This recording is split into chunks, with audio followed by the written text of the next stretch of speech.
So let's say you're a battlefield medic. Okay. So running between the mortar shells, you got all these bodies laying on the ground. What are you thinking when you're approaching a body? When you get to somebody, what are you looking for evidence of? Life. I love it. So I like this example. It's not a mathematical problem, is it? It's more of a determination problem. It's more of an English problem in this case when I'm writing down these hypotheses. So if I'm looking for evidence of life, what is my assumption? What is my HO? That the person is dead. So where? And my H1 would then be that the person is alive. Why does it make sense to say this? Because what can I show evidence? I can show evidence that they're alive. I'm looking to collect evidence. What kind of evidence am I going to collect as a medic that somebody's alive? Besides, their eyes are open and they're looking at me like, ah! What if they're unconscious maybe? Or they're dead? I don't know. So how do I determine if they're alive? Obviously, I check their pulse. And hopefully I don't do it with my thumb because then I get my own pulse and I think they're alive. So, all right. And according to what else could I do? So, see if they're breathing, right? Have a little mirror, put it up against their face, right? If they're a vampire, then I'd know that they're in the army or whatever we are, and I'd kind of have vampire medic stuff in my repertoire. But we're assuming no vampires or zombies. What kind of mistake could I make? So the mistake I can make isn't, well, let's see. For us, mathematically, it's not like I made a mathematical mistake. For us, it would be more of a, there's always a chance to make a mistake in statistics, meaning there's always like a 5% chance that my conclusion is wrong, or whatever the alpha is tells me the probability that I'm wrong. So let's say that there's really two kinds of mistakes I can make. What could be the truth? Give me one situation that could be the truth as I approach somebody. What could be true? They're dead. All right, so let's say the truth is they're dead. Person is dead. Meaning that HO is true. So what mistake could I make? In fact, what conclusions could we come out with? Tell me a conclusion that we could come out with from any hypothesis test, not even this. Just what conclusion? It's the fourth step. When we do a Z star, T star, what can we write when we see if we're in the rejection region or not? What do we write? Say again? Not the alive person. No. In general. We can either reject the null, or support the high, or we can fail to reject the null. Fail to support the high. Same things. There's only two things that we could do. There's only two things. So, of course, there's only two types of errors. There's only two frickin' things we could do. Right? So, what would be the error here? If they're really dead, that is true. If HO is true, how could I make a mistake? If I think HO is, when would it be a mistake? If I think HO is false. Because HO is true, so when would I be making a mistake? I think it's false. Do you guys see how that's a mistake? Okay. So that would be what's called a type 1. So if we believe they are not dead, namely, we rejected the null, that would be what's called a type 1 error. Type 1 error is rejecting a true null. So either the null is true and we reject it. What's the other possible situation? What's the other possible situation? Here's one situation. They are dead. What's the other possible situation? They're alive. So if the truth is that they're alive,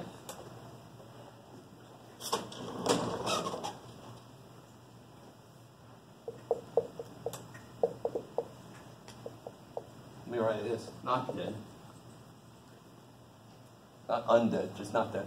Truth is the person that is not dead. So what kind of mistake? We believe what?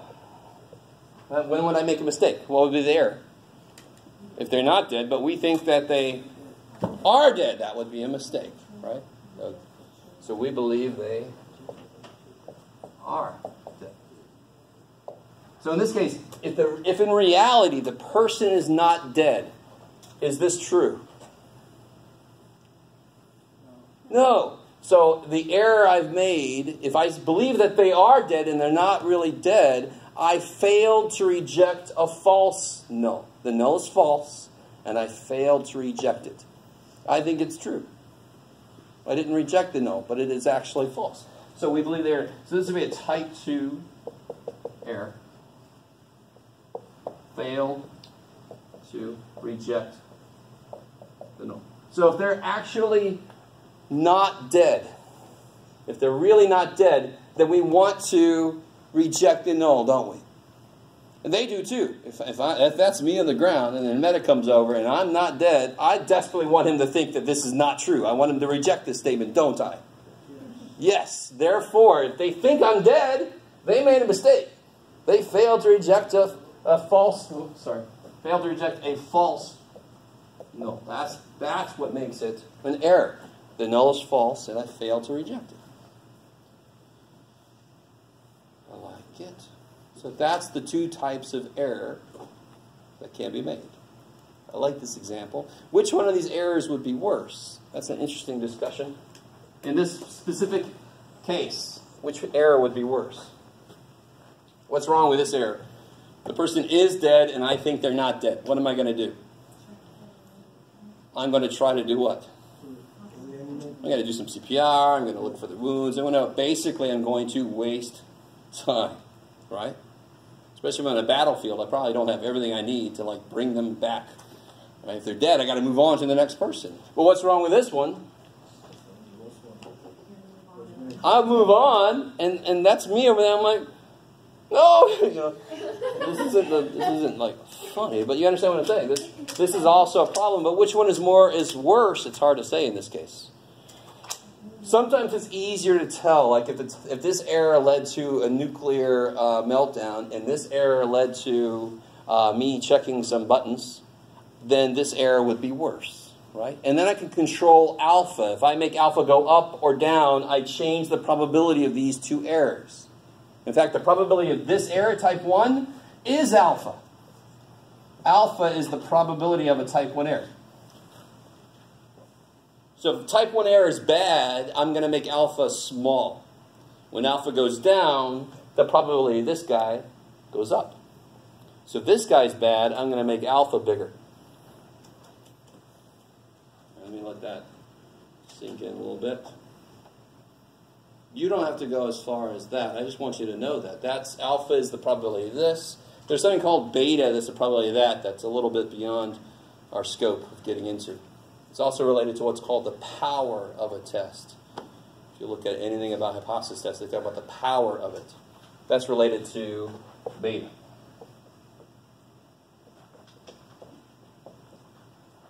So basically, there are considerations about where alpha should be. How high should it be? How small should it be? Really relates to which of these errors is worse. Okay. That's why you only report p-values, because everybody's going to have their own alpha based on how bad they consider these cases to be. Okay, maybe. Is that a B? Say again? Is that a B? That is a Greek letter beta, which is B for us, yes. Cool. So it looks like, start here, boom, boom. Oh. So depending on how I feel, it looks like that. Who knows? Okay. You just write it regularly? Looks like a little embryo. Huh? Can I write it prettier? Is that what you said? No. Please. That's it. That's pretty for me right there. That's pretty good. Just write a B. It's the same thing, right? Yep, I did. There. All right. So that's the types of error. That's in section, I think, section 9.2. We'll talk about types of error. The only other thing we have left to do in chapter 9... Say again? 9.2. 9.2. The only thing we have left to do in chapter 9 is talk about hypothesis tests for percentages. If I want to test a claim about a percentage of something. We haven't done that yet. Thank God the steps are all the same. It's how I verify the steps or what formula I use that's going to change. right, has everybody got what they want from this stuff here? Probably more than you wanted.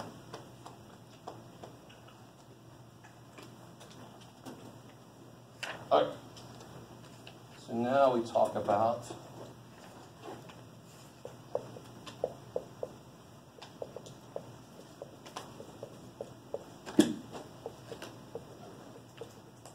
hypothesis tests for proportions. The big thing that's going to change is the z-score formula is going to change. Because you don't have means and standard deviations and all that stuff.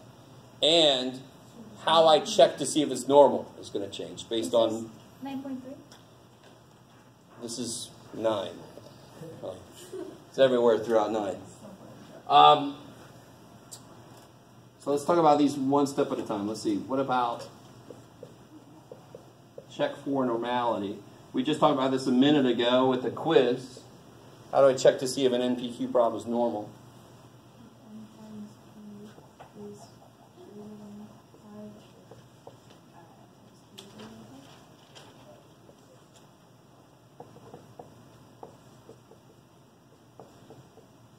All right. So that's going to be the check. Saying n greater than 30 is not good enough anymore for NPQ problems, for percentage hypothesis tests. So if I say I claim that 20% of gross month students like lima beans, then I'm going to have to talk about this to show that it's normal enough. I can't just say n greater than whatever. I can't say that because this is about percentages now, not about means. Okay. So that's one change. So on step 2, instead of saying n greater than 30, you check this. That's it. Right? Not that big of a change. And then so this is related to step 2. And then related to step 4, it's going to be the new Z star formula. And we have to recall something. Let me put this here. Recall. Yeah. Who's going to work better? Okay, a couple things I want you to recall. What's step 3? Say again? What's step 3? Step 3 was where you define the rejection region. Oh. That's going to be the same. I'm only talking about the changes in the steps right now for percentages. Recall this, for one thing. Hello? And this.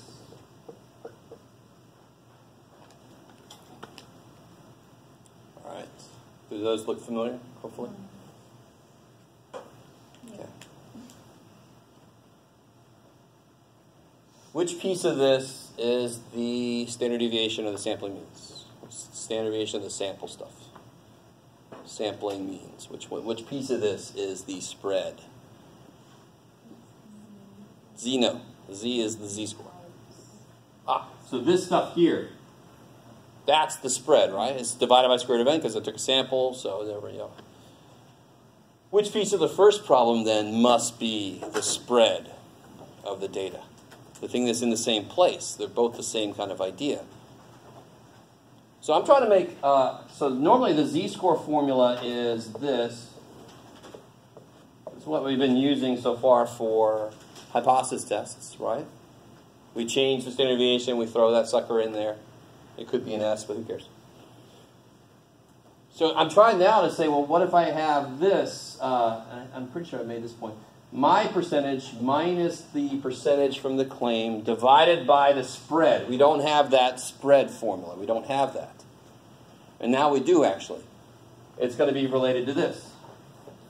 Because this is in the same place. These both must represent the same idea. Let me stop here for a second. Because again, what does a z-score tell you? Be more specific. The number of standard deviations from the middle to the data point. So this is times z. If z is the number of standard deviations, oh shit, this is standard deviation. Z is the number of standard deviations, oh shit, this is standard deviations then. The number of these, that's standard deviation. So what's this formula become? Well, I'll show you. It's not going to be P hat, Q hat inside. Because how do I do a hypothesis test? We assume that the claim is correct. We say, okay, assume the population thing really is this. So I know P and Q. I only use P hat if I don't know P and Q. So just wait for us to do an example. I'll make another point of that. But that is now the new formula for step 4 for Z star. Put a little star on it if you want to. Make it all nice and pretty. Stay with me now.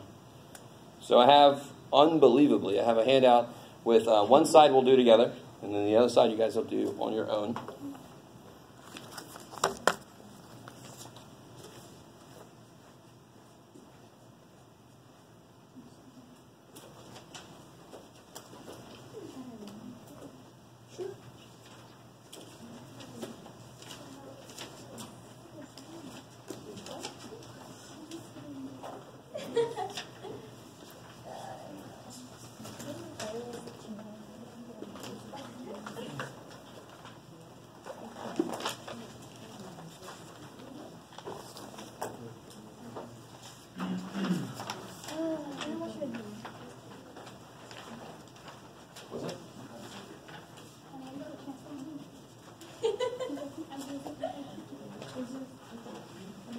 Where? How do you do that?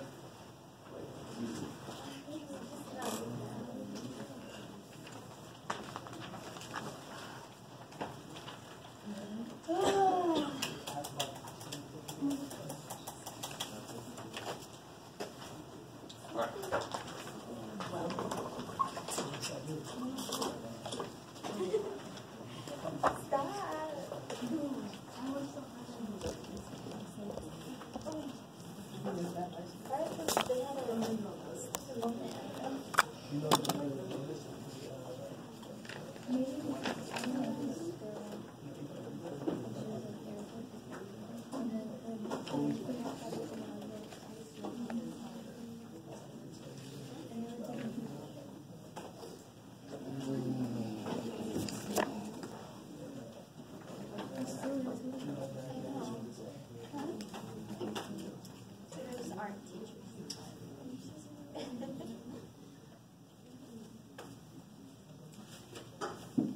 Are we gonna watch a movie?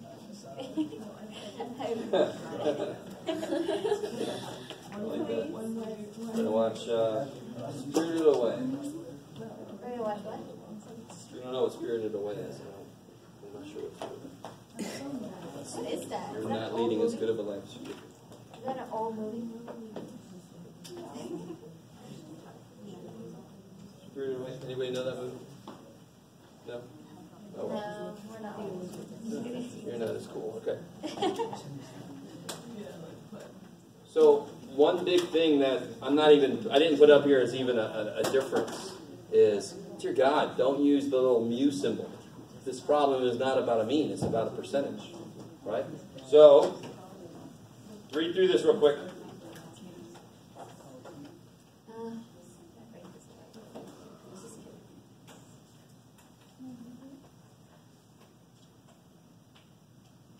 All right. So, can somebody tell me what the claim is?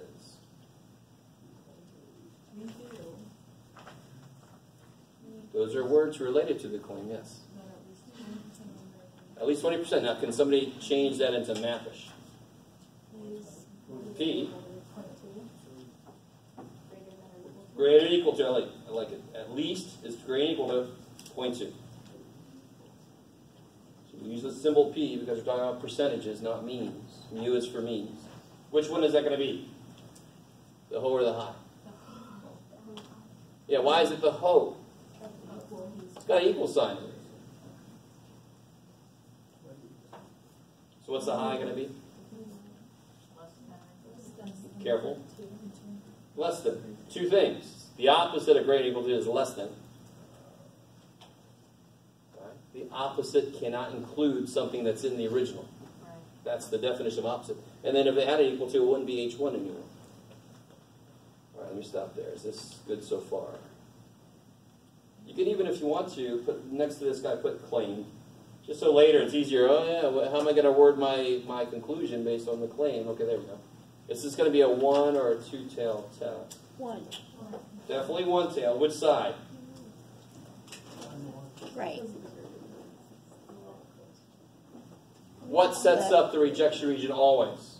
Not the claim. The claim doesn't have a damn thing to do with it directly. The high always sets it up, so it's going to be down here. The high is the one that I can show evidence for.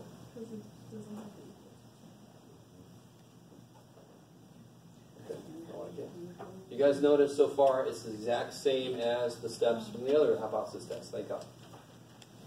So far. Now can I use z-scores? What do I have to check?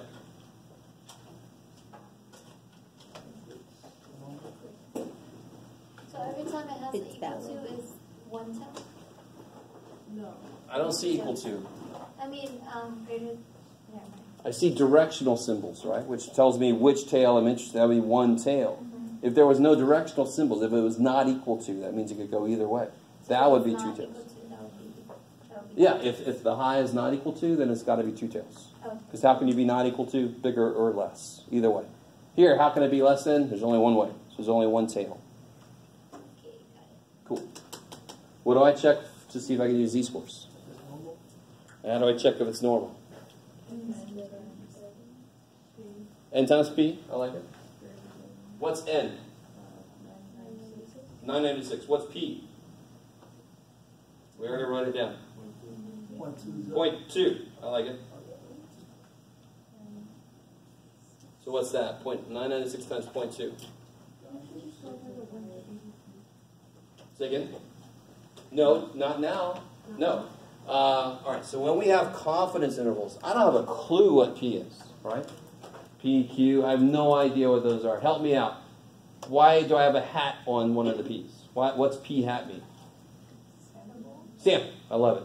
So when I have a confidence interval problem, I find P hat. I don't have a clue what P is. If I did, there'd be no reason to make a confidence interval. No, but weren't you saying that you can go at least not the... Yes, back when we had confidence intervals, because I couldn't do N times P because I didn't know P. I could do N times P hat. That's the next best thing. P hat was an estimate for P.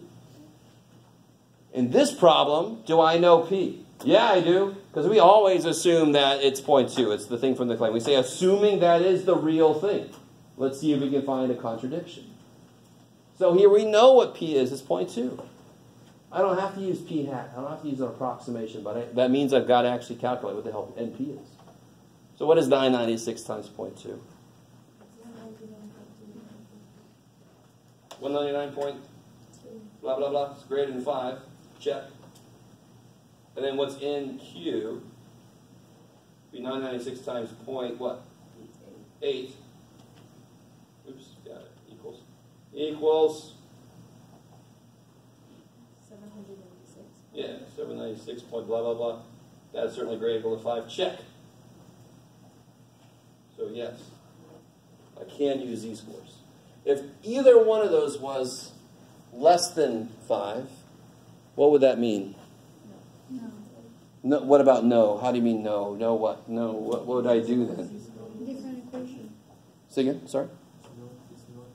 Not normal, which means in stats 1, I cannot do anything.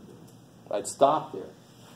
But trust me, dear God, on a test or something, it could be you make a mistake. Don't just stop. Say, I think it's not normal, but I'm going to keep going as if it is. And that's fine.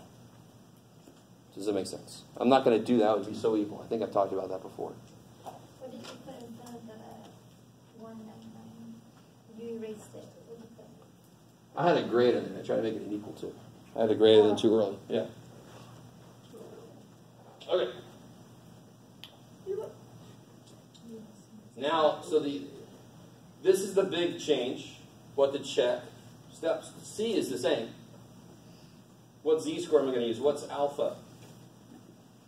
What's alpha?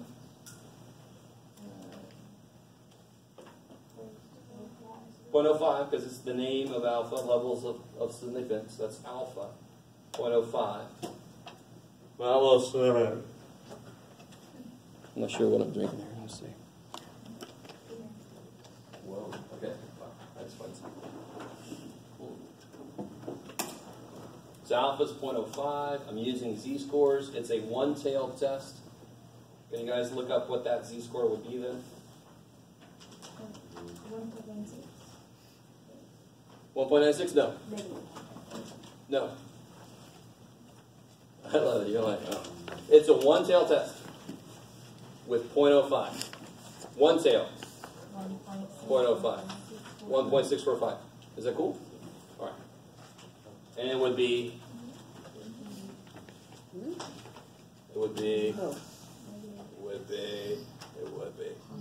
negative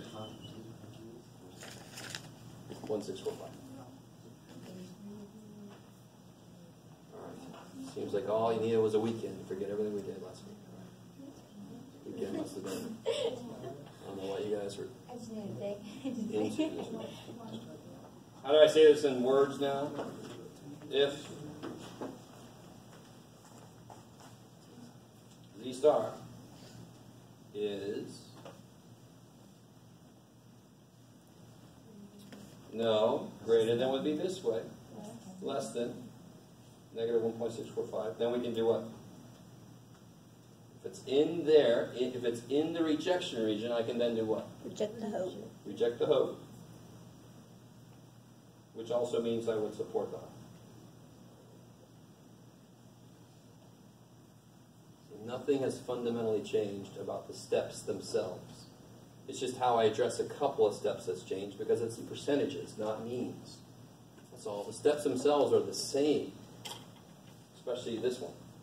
Now part D, here, let me summarize my sample information, what I know from the sample. I had 996 people I talked to, had 183 successes. 183 divided by 996, that's going to be p hat. That's the percentage from the sample. What do you get when you do that?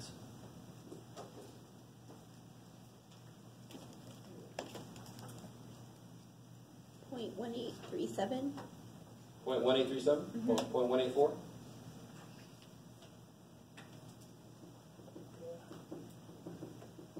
All right, and now you can do the formula that this one we just developed. So it's going to be my data minus the middle, we're assuming to be 0.2, divided by square root of 0.2 times 0.8 divided by n, which is 996. So see if you guys can put that in a yield calculator.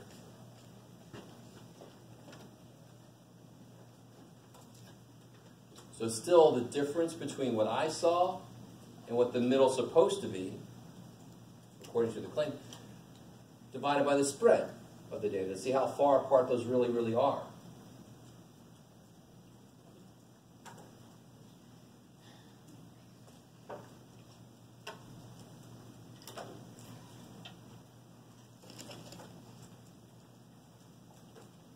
Anybody want to share with me what they got? Anybody got something yet?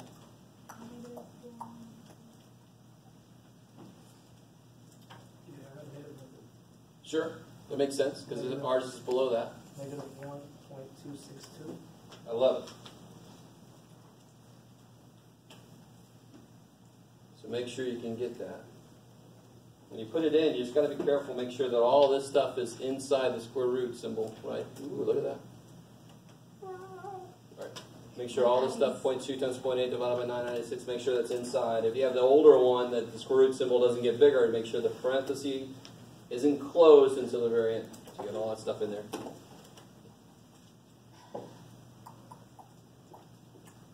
How about the p-value? Can somebody find the p-value?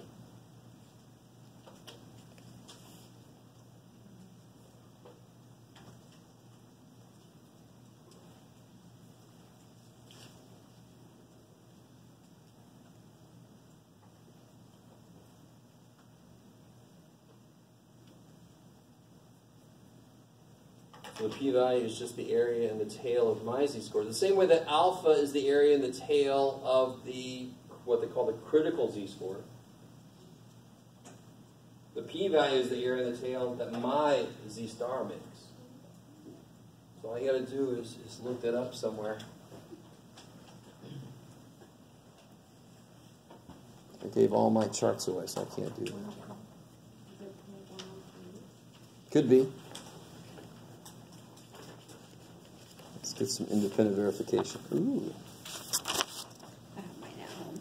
1.26.1038. So if you look at negative 1.26, you get 0.1038. So the p-value is 0.1038, which is greater than 0.05. That tells me something. It tells me the same thing that I already know from this. Did we make it far enough away? No, I didn't make it far enough away. So what can I say right here then, since I didn't make it far enough away? Can I reject the null? No, so I failed to reject the null. Which means I fail to support the high. Now, which one was our claim? Our claim was which one? The null. Their claim was the null. So what kind of language do I want to use? The one talking about the null, not the one talking about the high. So again, let me reinforce the idea. This would be saying that the middle is 0.2. To show that the middle is actually less than that, I've got to make it beyond this with a sample, because it's just a sample. The sample is going to be different. It's got to be a lot different. How much different? At least this much different. Did we make it that far away? No, we didn't. It occurred right where I think it should occur if that really is the middle.